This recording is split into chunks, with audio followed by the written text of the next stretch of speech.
तो इसीलिए कहा है कि अगर बच्चों को सुधारना है तो माता पिता को भी चाहिए कि घर का वातावरण अच्छा बनाए,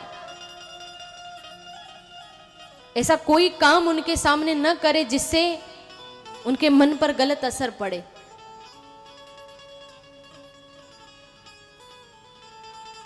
इसीलिए कहा है माता पिता को भी अपना चरित्र, अपना जीवन सुधारने की आवश्यकता है, क्योंकि अगर घर के लोग गलत काम करेंगे, अपनी अपनी मनमानी करते फिरेंगे और बच्चों से कहेंगे कि सुधर जाओ, तो क्या बच्चे मानेंगे? वे तो यही कहेंगे कि देखो ये बड़े लोग तो अपनी मनमानी करते और हमसे कहते सुधर जाओ। तुम बच्चों के सामने गलत काम करोगे, तुम खुद शराब पीते हो, व्यसन करते हो, तो तुम्हारा बच्चा कैसे सुधरेगा?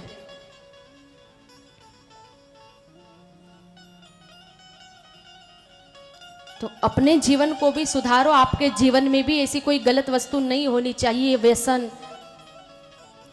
इनका त्याग करो।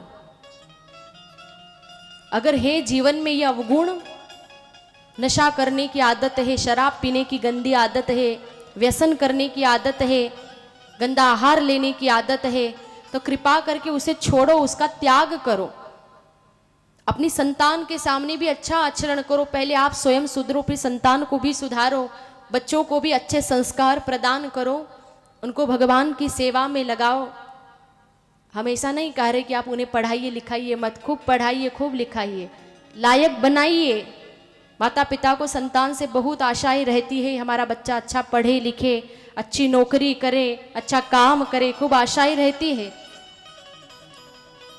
खूब पढ़ाते लिखाते भी है, खूब पढ़ाइए आप, लेकिन साथ साथ उनको अपने संस्कारों को भी दीजिए, अपनी संस्कृति के बारे में भी बताइए, आध्यात्मिक विद्या भी दीजिए उनको, ये बहुत जरूरी है।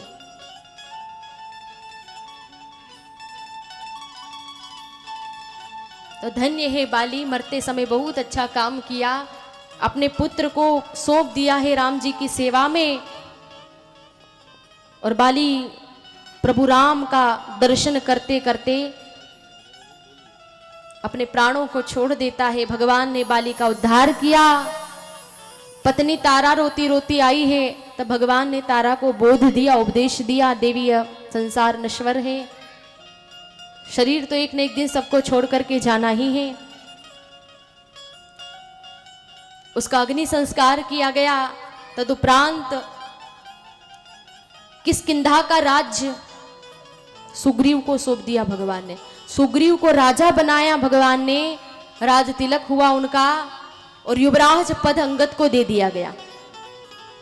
भगवान को प्रणाम करने आया जब सुग्रीव, तो भगवान ने कहा कि मित्र तुम राज्य करो, सुख भोगो, मुझे कोई आपत्ति नहीं, लेकिन तुम्हें जानकी की खोज करना है, यह बात तुम भूलना मत। मैंने तुम्हारा काम कर दिया, अब तुम्हें मेरा कार्य करना है। मैं 4 महीने प्रवशन पर्वत पर व्यतीत करूंगा, तुम अपना राज्य करो। ऐसा कहकर भगवान प्रवशन पर्वत पर जाते हैं। 4 महीने भगवान ने प्रवशन पर्वत पर व्यतीत किए हैं। वहां वर्षा ऋतु का भी आगमन होता है। वर्षा ऋतु में भगवान प्रवशन पर्वत पर निवास करते हैं। देखिए स्वयं ब्रह्म वृक्ष के नीचे खड़े हैं भगवान, वहां भीगते भी हैं, और जानकी जी का अभी तक कुछ पता भी नहीं। जब वर्षा ऋतु व्यतीत हुई, निर्मल ऋतु आई, भगवान श्री रामचंद्र जी लखन से कहने लगे कि लखन, अभी तक जानकी का कोई समाचार नहीं आया, न जाने जानकी कहाँ है, किस हाल में है। एक बार अगर मुझे जानकी की कैसे भी सुधि प्राप्त हो जाती तो मैं निमिष मात्र में जानकी को ले आता। दुखी हो रहे हैं भगवान। प्रभु कहने लगे कि इधर सुग्रीव भी मेरा काम भूल गया, अरे उसे राज मिला, नारी मिली, तो मेरा काम करना ही भूल गया।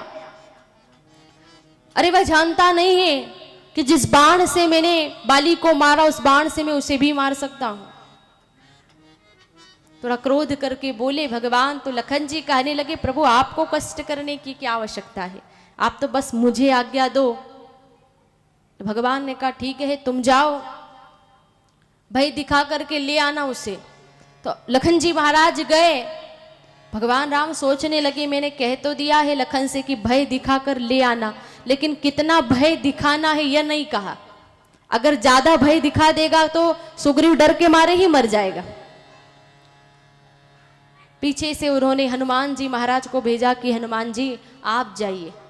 हनुमान जी पधारते हैं, इहा पवन सुत हृदय बिचारा, राम काज सुग्रीव विसारा।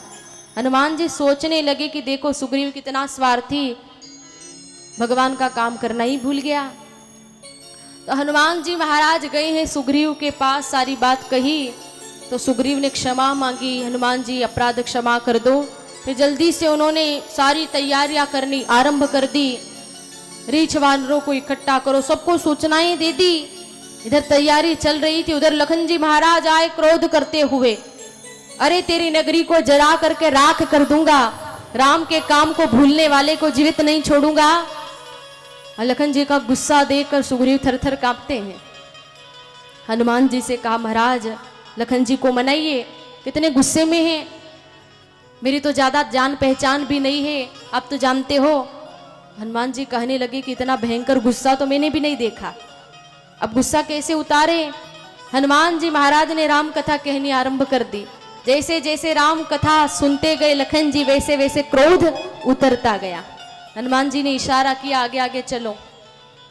अंगद तारा आगे आगे चलने लगे, सुग्रीव चलने लगे, लखन जी भी पीछे पीछे। विनती करी, मंदिर में ले आए, उनको चरण पखारे हैं, बिठाया गया। लखन जी महाराज का क्रोध शांत हुआ और फिर सबको साथ लेकर के आए हैं वे राम जी के पास में, क्षमा मांगी है प्रभु, मुझे संसार का ये सुख मिला तो मैं आपका काम करना भूल गया, मेरे अपराध को आप क्षमा कर दो। प्रभु श्री राम ने आज्ञा प्रदान की। सुग्रीव ने सारे रीछों को, वानरों को इकट्ठा कर लिया है। जानकी जी की खोज करनी थी तो 4 टुकड़ियां बनाई गई, पूर्व, पश्चिम, उत्तर और दक्षिण। 3 टुकड़ियों को भेज दिया गया। दक्षिण वाली टुकड़ी तैयार हुई, उसमें मुख्य मुख्य लोग थे। उसमें अंगद जी महाराज को नेता बनाया गया उस टुकड़ी का। हनुमान जी है उसमें, नलनील है, जामवंत जी महाराज है, ये मुख्य मुख्य लोग थे। तो इनको दक्षिण दिशा की ओर जाना था। तो ये सब एक एक करके भगवान श्री राम जी को प्रणाम करते हैं। प्रणाम करके जब जाने लगे, सबसे अंत में श्री हनुमान जी महाराज ने प्रणाम किया, पाछे पवन तनय सिरुनावा। सबसे अंत में हनुमान जी ने प्रणाम किया। राम जी समझ गए यही व्यक्ति मेरा काम करेगा। तो राम जी ने हनुमान जी को बुलाया और कहा कि हनुमान, जानकी जी जब तुम्हें मिले तो तुम उन्हें मेरे विरह की सारी कथा सुनाना। और भगवान ने अपने कर की मुद्रिका उतार करके दी है हनुमान जी महाराज को, कहा निशानी के रूप में ये मुद्रिका तुम जानकी को देना, क्योंकि राम जी को विश्वास है यही व्यक्ति काम करेगा, इसलिए और किसी को मुद्रिका नहीं दी, हनुमान जी को मुद्रिका दी। अब मुद्रिका जब हनुमान जी ने ली, सोचने लगे ये मुद्रिका कहाँ रखूं। स्वामी की मुद्रिका है, उंगली में तो पहन नहीं सकता, मैं तो सेवक हूं उनका, ना ही इसे सिर पर रख सकता हूं, क्योंकि सिर पर रखूंगा गिरने का डर है। हाथ में भी नहीं रख सकता, हो सकता है मार्ग में किसी से झगड़ा हो जाए और मुद्रिका गिर जाए। कहाँ रखूं, खूब विचार किया। संत कहते हैं विचार करने के बाद हनुमान जी ने सोचा कि क्यों नहीं यह मुद्रिका अपनी जिह्वा पर रख लूं, मुख में, क्योंकि इस शरीर के सारे अंगों को तो गहने मिलते हैं, आभूषण मिलते हैं। पांव को गहना मिलता है, पायल पहनते हैं, गले को भी गहना मिलता है, हाथ को गहना मिलता है। हनुमान जी ने सोचा कि इस जिह्वा को कोई गहना ही नहीं पहनाता है, चलो आज इसको गहना पहना देता हूं। तो जिह्वा का गहना क्या है? राम का नाम। जिह्वा का आभूषण भगवान का नाम है। जब तक आप इस वाणी से प्रभु का नाम नहीं लेंगे, तब तक इस वाणी की कोई शोभा नहीं है। प्रभु का नाम जपना आवश्यक है।